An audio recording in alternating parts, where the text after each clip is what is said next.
توبہ کرنے والوں کے ساتھ بیٹھا کرو، کیونکہ وہ سب سے زیادہ نرم دل ہوتے ہیں۔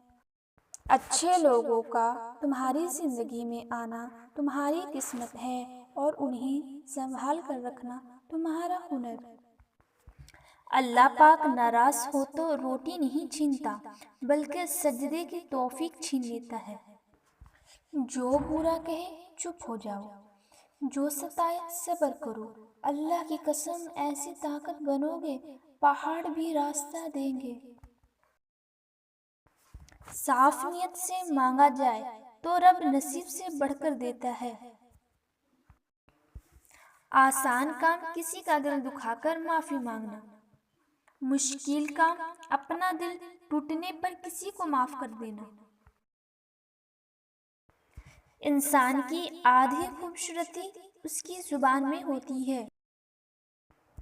صدقہ کو حقیر نہ جانو، کیونکہ اس کا ایک دانہ بھی قیامت میں پہاڑ جتنا وزن رکھتا ہے۔